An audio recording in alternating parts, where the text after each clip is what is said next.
Good morning, everybody. It is Monday, February 27th, and I am going to be making lard.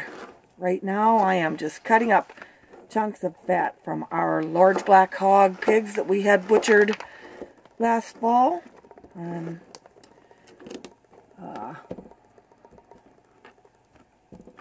As you can see, I'm just throwing it in my Nesco 18-quart roaster oven. Does a nice job cooking it down. So I just cut the chunks here in about 1/2 inch to 1 inch cubes. They seem to render down the best at that size, but you don't have to be precise. Just cut them up and throw them in.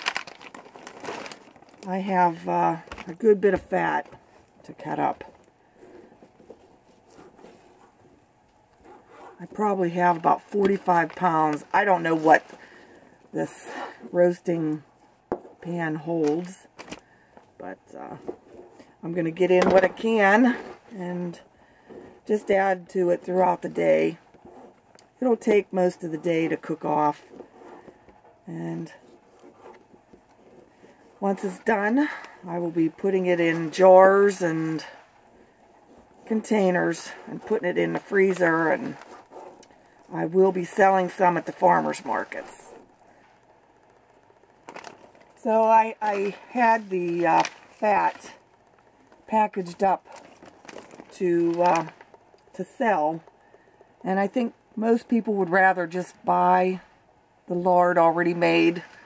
So what I've done is just gone ahead and thawed some of these bags of fat strips.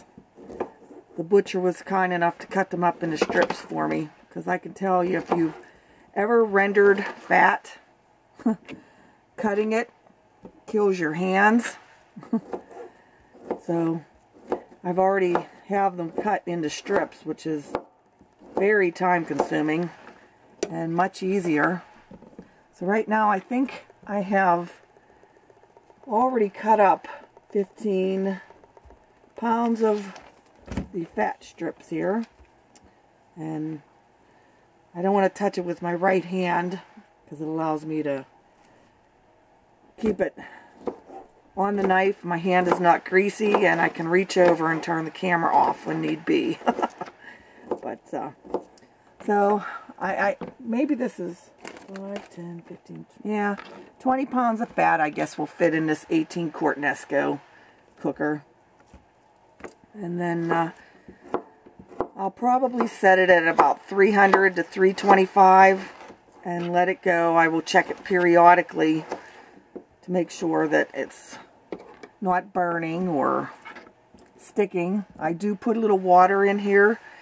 I've heard people say that if you put a little water in with the lard, the fat, it'll keep it from sticking on the bottom. And I have done it every time I render fat down, and it keeps everything from not sticking to the bottom of the roasting pan. So I'm almost through cutting up the fat, and my roasting pan will be full. I will put a lid on it and just let it go. And like I said, I will check on it probably about every 20 minutes to half an hour. So here we are. My Nesco roaster is filled to the top. I'm just setting the timer, or the temperature. I'm going to put it on 325 to start. And then I'm going to put my lid on. And that's it. Just let her go here for a while. And it seems to be cooking up quite nicely. If you remember, when we first started, it was clear to the top. Clear to the top of the baker. Oops. There we go. And it's cooked down. You know, the juices right there. So we've got a ways to go yet. You guys eat the crackling, this stuff here, when it's all cooked down? Or is that a southern thing? I know our chickens, they like some of this stuff. The husband likes a little bit of it. Me, just give it to me to bake with. Pie crust, pizza dough, bread, whatever, to fry in. I love cooking with lard. I haven't bought a store-bought anything in years.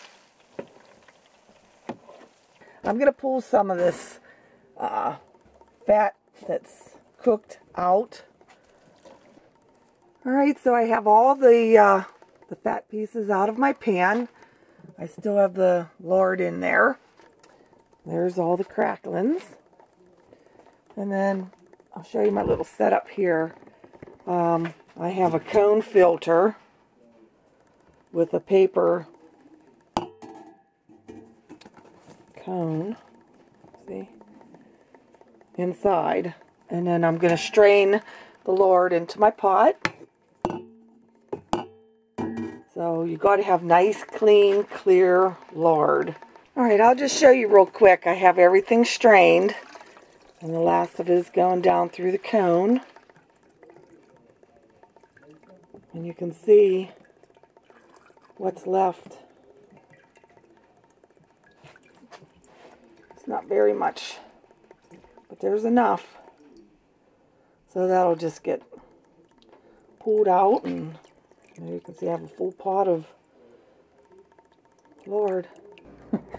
Alright, so I have the finished lard out here in the outside basement. I had extra that I just stuck in my pocket. Boy, it looks like maple syrup. But it'll be white when it cools off. Alright, have a good day and thanks for watching. Remember, give us a thumbs up and subscribe if you like our content. Comment too. We love to hear what you think.